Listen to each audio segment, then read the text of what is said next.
မ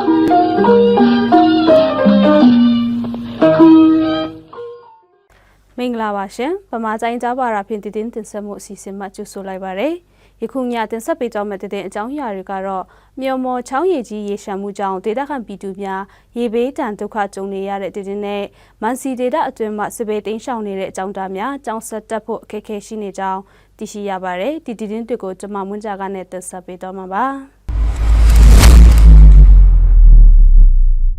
KIO အစိုးရအုပ်ချုပ်ရေးဒေတာချီဖွေလော့ခေါင်မြို့မောကျေးရွာမှာ3ရက်ဆက်တိုက်မိုးရွာသွန်းမှုကြောင့်ဒီကနေ့မနက်ပိုင်း3နာရီအချိန်ခန့်မြို့မောချောင်းရည်တက်လာပြီး၎င်းကျေးရွာနေပြည်သူများရဲ့နေအများအပြားပျက်စီးသွားကြောင်းသိရပါတယ်။ကျေးရွာနေပြည်သူအများအပြားအိပ်ပျော်နေချိန်ရုတ်တရက်ချောင်းရည်တက်လာတာကြောင့်ဒေသခံတချို့ရေထင်းမျောပါသွားကြောင်းသိရပါတယ်။ရေကြီးလာတာကြောင့်မြို့မော်ချောင်းတတာလေရေထင်းမျောပါသွားတာကြောင့်ယခုချိန်ထိရွာသားများသွားလာဖို့အခက်အခဲရှိနေရကြောင်းနဲ့မိုးဆက်တက်ရွာသွန်းနေမှုကြောင့်တောင်ကျရေများပြန်တက်လာမှာကိုလည်းရွာသူရွာသားများစိုးရိမ်နေကြပါတယ်။မိုးဆက်တက်ရွာသွန်းတာကြောင့်မြို့မော်ကျေးရွာနယ်ပြည်သူများရဲ့နေအိမ်အများရေထင်းမျောပါသွားတာမက၎င်းကျေးရွာအနီးမှဇောင်းနောက်ကျေးရွာကနေအိမ်တချို့လည်းရေထင်းမျောပါသွားကြောင်းသိရပါတယ်ရှင်။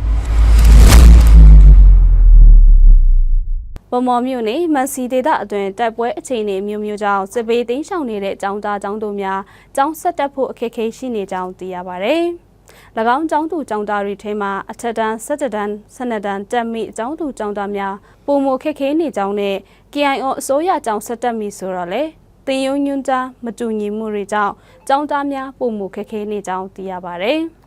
မန်စီဒေတာအတွင်းစစ်ကောင်စီတပ်နဲ့ KIA ပူးပေါင်းတပ်တို့တိုက်ပွဲပြင်းထန်လာမှုကြောင့်၎င်းဒေတာအတွင်းကပြည်သူများနေဆက်အနီးတစ်ဝိုက်စစ်ဘေးတိမ်းရှောင်နေကြရပြီးယခုချိန်နေရာထိုင်ခင်းအခက်အခဲနဲ့ငွေရေးကြေးရေးအခက်အခဲလည်းရှိနေတယ်လို့စုံစမ်းသိရပါတယ်ရှင်။ဗမာတိုင်းကြားပါတာဖြင့်တည်တင်ဆက်မှုအစီအစဉ်ကိုကြည့်ရှုသူပရိသတ်အပေါင်းရွှေလန်းချမ်းမြေ့ကြပါစေရှင်။ကျေးဇူးတင်ပါတယ်ရှင်